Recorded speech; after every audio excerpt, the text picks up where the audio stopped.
You love him और hate him but you can't ignore him, RJD वो है। आप उससे प्यार करिए, नफरत करिए, आप उसको इग्नोर नहीं कर सकते हैं। उसके साथ एक बड़ा वोट बैंक है जो बिना इस बात के लिए तैयार रहा था कि लालू कुछ ना करें तब वो वोट दें, तेजस्वी कुछ नहीं करेंगे तब वो वोट दें, और उसने 40 सीट मुसलमान को देंगे, 40 सीट इसको देंगे, कर वही रहा, फिर कह रहा है कि हम जातिवाद नहीं कर रहे हैं। उनका मानना है कि जिसका संख्या है उसका भागीदारी। तो घूम घूम के आप नाक इधर से छुए उधर से छुए, बात तो एक ही है। आप ये बात क्या नहीं कह सकते कि चारों हम दलिते को दे देते वो कैलिबर है तो, या चारे स्वर्णों को दे देते हम कैलिबर है तो, उस क्षेत्र का सबसे जो कैलिबर आदमी होगा, सबसे जो बढ़िया आदमी होगा उसी को दे देंगे। तो फिर तो आप वही बात रह गया कि एक दलित को दिए, एक मुसलमान को दिए, एक स्वर्ण को दिए, एक ओबीसी को दे दीजिएगा, बात तो वही हो गया। क्योंकि आप ऐसे व्यक्ति को दीजिए जो पार्टी से निकाला हुआ है, लेकिन उन लोगों को दीजिए जो एक लड़का जो आंदोलन कर रहा है, जो आपके साथ घूम रहा है, जो पिछले 10 साल से बिहार के लिए आंदोलन कर रहा है, चाहे वो मिथिला का हो या पूर्वांचल का हो या सीमांचल का हो या मगध का हो। किशोर हर इंटरव्यू में एक बात का दावा करते हैं कि बिहार की मतलब 1200 से 1500 परिवारें ऐसी होंगी जिनसे बिहार की पूरी राजनीति चलती है, उसी परिवार के लोग सांसद विधायक बनते हैं। और प्रशांत किशोर के बारे में आप भी यही कर रहे हैं कि अलग अलग पार्टियों से जो लोग गुस्सा है वो आकर के ज्वाइन कर रहे हैं। तो क्या प्रशांत किशोर जो ये बात कहते हैं कि हम दावा कर रहे हैं कि हम ऐसे लोगों को टिकट देंगे जिनका राजनीतिक बैकग्राउंड नहीं रहा है, और मतलब ये सफल हो पाएंगे, ये विचार उनका सफल उस पार्टी में जो बहुत लोग हैं उसमें से 5% ही मैक्सिमम लोग होंगे जो बिहार बदलने के लिए, बाकी लोग चुनाव लड़ने आए। तो ये उस भीड़ में जो बिहार बदलने वालों की संख्या थी हो सकता है 5, मैक्स टू मैक्स 10। अब बिहार में अगर आप कहिएगा कि पढ़ा लिखा है तो लोग बोलेगा इससे बिहार कहां संभलाएगा। वो उस पे वो लोग चाहिए जो टी शर्ट के और कुर्ता के ऊपर से गंजी पहनता। तो आप बीजेपी, जदयू और आरजेडी को छोड़ दिया जाए तो बाकी कोई भी पार्टी प्रशांत किशोर के आसपास भी स्टैंड नहीं करेगी, इवन चिराग भी नहीं। चिराग का एक टाइम पे जो पोटेंशियल था वो सब ठीक है, लेकिन वो कहते हैं ना जब आप किसी एक बरगद के पेड़ के नीचे खुद को देखने लगेंगे तो आप जल्दी नहीं फड़ेंगे। तो उनका एक स्टैंड क्लियर हो गया है कि वो मोदी के आसपास ही हैं, उन्हें अपने पोटेंशियल का यूज नहीं करना है। हर बात में मोदी का अनुमान, मोदी का अनुमान। सिर्फ एक आदमी जो कि बहुत अच्छा अपने क्षेत्र में किया है, ये good teacher can't be a good principal.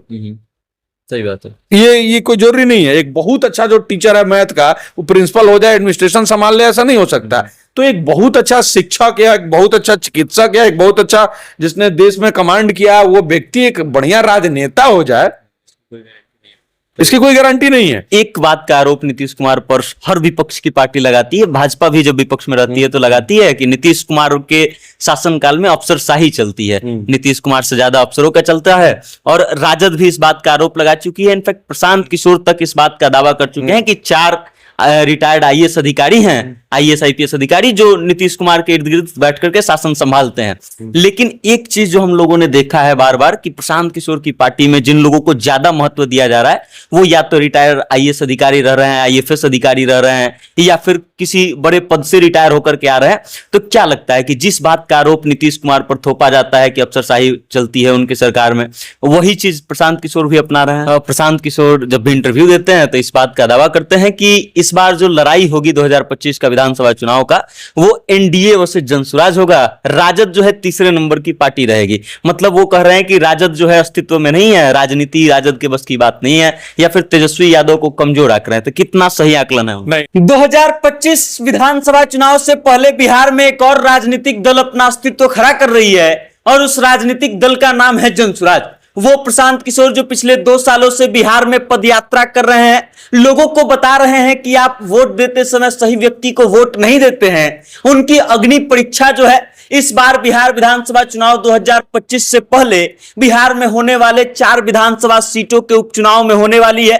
और इस बात को लेकर के प्रशांत किशोर की पार्टी जनसुराज जो है वो पूरी तैयारी कर रही है। 3 प्रत्याशियों के नाम घोषित किए जा चुके हैं और उसके बाद आज हम इन्हीं मुद्दों पर चर्चा करेंगे कि प्रशांत किशोर का जो विजन है वो बिहार को कितना बदल पाएगा और बिहार के लोग जो हैं वो प्रशांत किशोर के विजन के कारण कितना उनको अपना पाएंगे और इससे प्रशांत किशोर को क्या फायदा होगा। सबसे पहले हमारे साथ जो व्यक्ति मौजूद हैं वो किसी परिचय के मोहताज नहीं है, फिर भी आप जान लीजिए। राणा दीपू सिंह नाम है इनका और हम इनको भैया प्यार से भैया कहते हैं, तो बीच बीच में हम भैया ही कहेंगे, तो उस चीज को आप माइंड नहीं कीजिएगा। सबसे पहला सवाल भैया कि प्रशांत किशोर का जो विजन है, जिस तरीके से वो दावा कर रहे हैं कि 2025 में सारे रिकॉर्ड तोड़ देंगे, इतना सीट ले आएंगे, आपको क्या लग रहा है कि प्रशांत किशोर सफल हो पाएंगे? देखो, जब पटना में रैली थी तो मेरे मित्र जो सामने बैठे हैं उनके साथ हम लोग रैली के सबसे अंतिम क्षण में पहुंचे थे।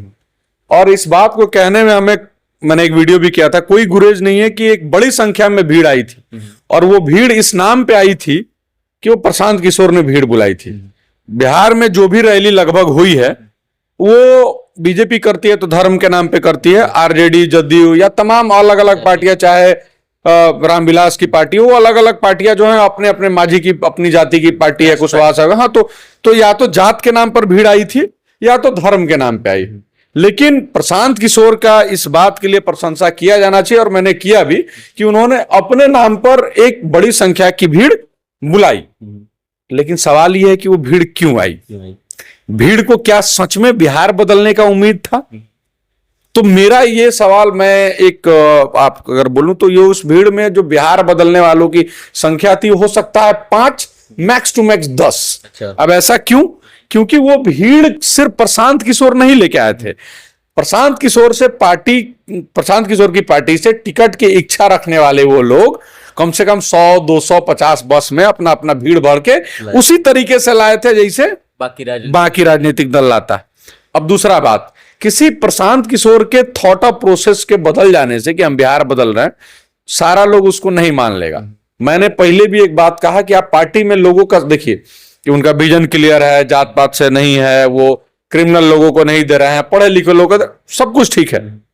एक अच्छी पार्टी की जो उम्मीद की जाती है तमाम बात सब ठीक है, लेकिन उनके मंच पर वही लोग बैठे हैं लगभग जो किसी ना किसी पार्टी से निकाले हुए लोग हैं, या छोड़े हुए लोग हैं, या नए राजनीतिक चीजों को तलाश रहे हैं कि हमको यहां से टिकट मिल जाए। तो जब तक उनकी महत्वाकांक्षाएं खत्म नहीं होगी किसी भी पार्टी पे एकाएक से, और इसका इस बात का गवाह है कि कल जो गया में उनके पार्टी के बीच में जो भगदड़ मचा है, वो इसी बात का गवाह है कि लोग बहुत सारा महत्वाकांक्षा है और टिकट किसी एक को मिलेगा। और जैसे ही 5-10 लोगों का महत्वाकांक्षा है, तो इसलिए नहीं है कि हमको एगो का टिकट मिलेगा हम पार्टी को मजबूत करेंगे, नहीं, उनके लिए एक तीसरा थर्ड फ्रंट तैयार हो रहा है, जिससे वो चुनाव लड़के विधायक बन जाएंगे, स्कॉर्पियो चमका लेंगे, फॉर्च्यूनर चमका लेंगे।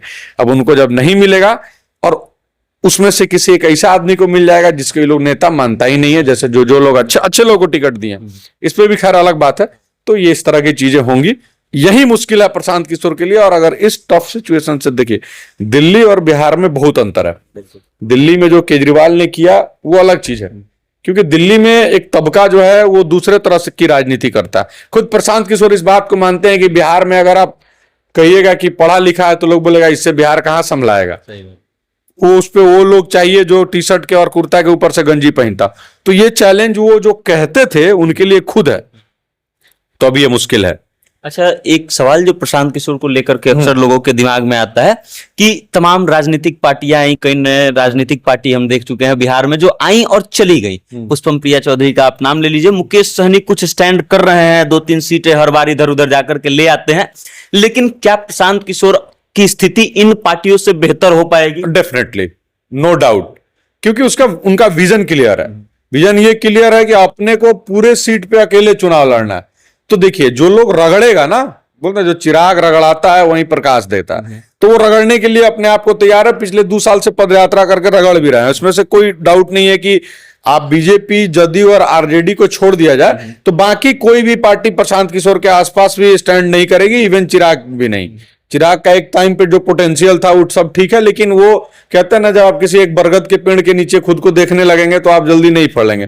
तो उनका एक स्टैंड क्लियर हो गया है कि वो मोदी के आसपास ही हैं, उन्हें अपने पोटेंशियल का यूज नहीं करना है। हर बात में मोदी का अनुमान, ठीक है, आप रहिए अनुमान, लेकिन अपनी पोटेंशियल को तो दिखाइए कि आप चिराग हैं। तो वो उस चीज को करने के लिए तैयार नहीं है, इसलिए प्रशांत किशोर में ज्यादा पोटेंशियल है और वो उभर के आएंगे। लेकिन जितना बन रहा है उसमें संदेह है कि उस तरह का ऐसा कुछ नहीं होने वाला है, एटलीस्ट इस बार तो नहीं होने वाला है, और ये बहुत क्लियर है। अच्छा, आप ही ने अभी बात एक बोली कि जो लोग आए थे 2 अक्टूबर को जो रैली हुई थी, उसमें मतलब बहुत कम लोग ऐसे थे जो बिहार को बदलने के लिए वहां आए थे। अभी भी उस पार्टी में जो लोग हैं उसमें से 5% ही मैक्सिमम लोग होंगे जो बिहार बदलने के लिए, बाकी लोग चुनाव लड़ने आए हैं। प्रशांत किशोर हर इंटरव्यू में एक बात का दावा करते हैं कि बिहार की मतलब 1200 से 1500 परिवारें ऐसी होंगी जिनसे बिहार की पूरी राजनीति चलती है, वो उसी परिवार के लोग सांसद विधायक बनते हैं। और प्रशांत किशोर के बारे में आप भी यही कर रहे हैं कि अलग अलग पार्टियों से जो लोग गुस्सा है वो आकर के ज्वाइन कर रहे हैं। तो क्या प्रशांत किशोर जो ये बात कहते हैं कि हम दावा कर रहे हैं कि हम ऐसे लोगों को टिकट देंगे जिनका राजनीतिक बैकग्राउंड नहीं रहा है, और मतलब ये सफल हो पाएंगे, ये विचार उनका सफल हो इस बात को मैं थोड़ा काटना चाहूंगा, क्योंकि अभी जो टिकट दिया गया है, एक चिकित्सक हैं, एक प्रोफेसर हैं और रिटायर्ड सेनागार, मुझे इस बात से कोई गुरेज नहीं है कि उन अच्छे लोगों को टिकट दिया गया। लेकिन हमको वेद प्रकाश से ये समझना पड़ेगा कि आप ये कह रहे हैं कि राजनीतिक पृष्ठभूमि से ताल्लुक नहीं रखने वालों को टिकट दे देने से बहुत कुछ बदल जाता है, तो ऐसा नहीं है। बीजेपी ने इससे पहले जनरल वीके सिंह को टिकट दिया है, मुंबई के कमिश्नर हैं उनको टिकट दिया है, तमाम एथलीट्स को टिकट दिया है, फिल्म स्टार्स को टिकट दिया है। तो अगर आप उनकी तुलना देखेंगे तो वो लोग कम और कम काम करते हैं। सही बात है। पता है क्यों? क्योंकि उनकी राजनीतिक चीजों को रगड़ा नहीं है। मैं ये नहीं कह रहा हूं कि आप ऐसे व्यक्ति को दीजिए जो पार्टी से निकाला हुआ है, लेकिन उन लोगों को दीजिए जो एक लड़का जो आंदोलन कर रहा है, जो आपके साथ घूम रहा है, जो पिछले 10 साल से बिहार के लिए आंदोलन कर रहा है, चाहे वो मिथिला का हो या पूर्वांचल का हो या सीमांचल का हो या मगध का हो, जो राजनीतिक पृष्ठभूमि में राजनीति कर ही रहा है, जिसकी मनोदशा है, जो राजनीति में अपना काम कर रहा है, एक इनएक्सपीरियंस आदमी। अब जैसे आप एक तरफ वो कटाक्ष करते हैं नीतीश कुमार के लिए, बड़ा अच्छा कैंडिडेट है, आई रिस्पेक्ट हिम कि वो सेना से रिटायर्ड हुए हैं, बहुत अच्छे आदमी हैं, लेकिन उनका एज 72 साल है। और एक तरफ आप कह रहे हैं कि 71 साल के नीतीश कुमार के लिए जो है वो रिटायरमेंट की दौर पे है। बात है। तो आप तय करिए, सिर्फ एक आदमी जो कि बहुत अच्छा अपने क्षेत्र में किया है, ये good teacher can't be a good principal. सही बात है। ये कोई जरूरी नहीं है एक बहुत अच्छा जो टीचर है मैथ का वो प्रिंसिपल हो जाए, एडमिनिस्ट्रेशन संभाल ले, ऐसा नहीं हो सकता। तो एक बहुत अच्छा शिक्षक या एक बहुत अच्छा चिकित्सक या एक बहुत अच्छा जिसने देश में कमांड किया, वो व्यक्ति एक बढ़िया राजनेता हो जाए, इसकी कोई गारंटी नहीं है। तो मुझे ही लगता है कि आप एक युवा लोगों को मौका देना चाहिए था। प्रशांत किशोर से जिस चीजों को उम्मीद थी, जिस युवा ने अपने चीजों के लिए आंदोलन किया है, बहुत से युवा हैं बिहार में, मैं किसी एक व्यक्ति की बात नहीं कर रहा हूं, जो अपने अपने क्षेत्र में लगातार मजबूती से लड़ रहे हैं या कभी निर्दलीय चुनाव लड़ रहे हैं, उनको कोई पार्टी नहीं दे रही है। अपने यहाँ बाढ़ में आता है तो मेहनत करते हैं, अपने यहाँ कोरोना आता है तो मेहनत करते हैं, लोगों के लिए काम करते हैं, लेकिन उनको पार्टी में, चूंकि वो नेपोटिज्म वाला जोन में नहीं है, नेता का बेटा नेता नहीं है, तो उनको टिकट नहीं। तो उनके पोटेंशियल को पहचानिए, ना कि खाली थोपिए कि आईआईटीएन है तो इनको टिकट दे दिया। आईआईटीएन क्राइटेरिया नहीं होना चाहिए, राजनीति का क्राइटेरिया ये होना चाहिए कि वो सही में जनता के लिए काम, यही ना होना चाहिए। वो चूंकि बहुत अच्छा डॉक्टर है इसलिए वो बहुत अच्छा ये नहीं हो सकता। एक बहुत अच्छा बिजनेसमैन है या बहुत अच्छा टीचर है, वो एक बढ़िया स्कूल पढ़ा सकता है। आप विद्यालय खुलवाइए, उस जनसुराज की तरह उनको प्रवक्ता बनाइए, उनको कोर मेंबर में रखिए, उनसे सलाह लीजिए। लेकिन चुनाव लड़ने के लिए सिर्फ इस तरह के लोगों को, मेरे हिसाब से बहुत सारा लोग इस बात से एग्री भी करेगा या डिसएग्री भी करेगा, कि मुझे लगता है उन लोगों को मौका देना चाहिए जो राजनीति में सही में काम कर रहे हैं, उनमें पोटेंशियल है, लेकिन कोई पार्टी जो है उनको साथ नहीं दे रही है। वैसे आप जौहरी बनिए, वैसे हीरो को पहचानिए और बाहर लेके आइए, ताकि बिहार का एक मजबूत चीज है, ना कि ऐसा ले आके खाली थोप दीजिए आईआईटीएन है तो दे दीजिए, तो ऐसा कुछ नहीं। अंतिम 2 प्रश्न है। पहला प्रश्न ये है कि क्या लग रहा है कि प्रशांत किशोर, जो बाकी एक और सीट बचा हुआ है उपचुनाव के लिए, जिस पर अभी नाम की घोषणा नहीं की गई है जनसुराज की तरफ से, वहां से कोई युवा को मौका मिल सकता है? अब मैं तो पार्टी के कोर मेंबर में नहीं हूं वेद प्रकाश, लेकिन मुझे लगता है मिलना चाहिए, पहला। और दूसरा कि यार ये जैसे अभी वाला जो चुनाव बांटे, एक दलित हो गया, एक मुसलमान हो गया, एक स्वर्ण हो गया, तो मुझे लगता है वो अपना एक नए स्ट्रेटेजी के हिसाब से किसी एक ओबीसी को देंगे। अच्छा। और फिर वो कहेंगे कि हम जाति का बात नहीं करते हैं, फिर वो कहेंगे कि ठीक है, उनका मानना है कि जिसका संख्या है उसका भागीदारी। तो घूम घूम के आप नाक इधर से छुए उधर से छुए, बात तो एक ही है। आप ये बात कह नहीं कह सकते कि चारों हम दलिते को दे देते वो कैलिबर है तो, या चारे स्वर्णों को दे देते हम कैलिबर है तो, उस क्षेत्र का सबसे जो कैलिबर आदमी होगा, सबसे जो बढ़िया आदमी होगा उसी को दे देंगे। तो फिर तो आप वही बात रह गया कि एक दलित को दिए, एक मुसलमान को दिए, एक स्वर्ण को दिए, एक ओबीसी को दे दीजिएगा, बात तो वही हो गया। तो ऐसा नहीं है ना कि गया में सिर्फ वो जो मुसलमान थे उनसे कैलिबर दूसरा कोई हो ही नहीं सकता। अगर ऐसा है तो अच्छी बात है, नहीं है तो फिर आप इस क्राइटेरिया में फिर आप जात का मैटर तो रह ही गया ना, चाहे वो इधर से घूम के हो या इधर से घूम के हो।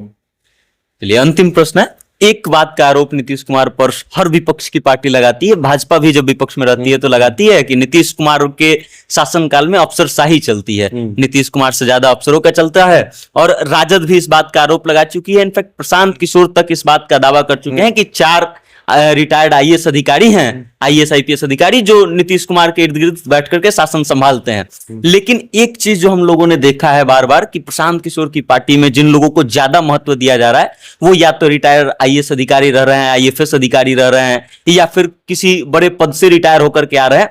तो क्या लगता है कि जिस बात का आरोप नीतीश कुमार पर थोपा जाता है कि अफसरशाही चलती है उनकी सरकार में, वही चीज प्रशांत किशोर भी अपना रहे हैं? देखो, सबका काम वही है, सिस्टम जो है एक ही हिसाब से चलता है लगभग, थोड़ा सा फेरबदल, वही मैंने जो जाति वाली बात आपको बताई कि कर सब लोग वही रहा है कि 40 सीट मुसलमान को देंगे, 40 सीट इसको देंगे, कर वही रहा है, फिर कह रहा है कि हम जातिवाद नहीं कर रहे हैं। तो आप ही क्यों कह रहे हैं इस बात को? अब मत कहिए, चलिए ठीक है, वो आपकी वो है और लगभग वही है। अब मैं नीतीश कुमार के लिए एक चीज इसमें ऐड करना चाहूंगा।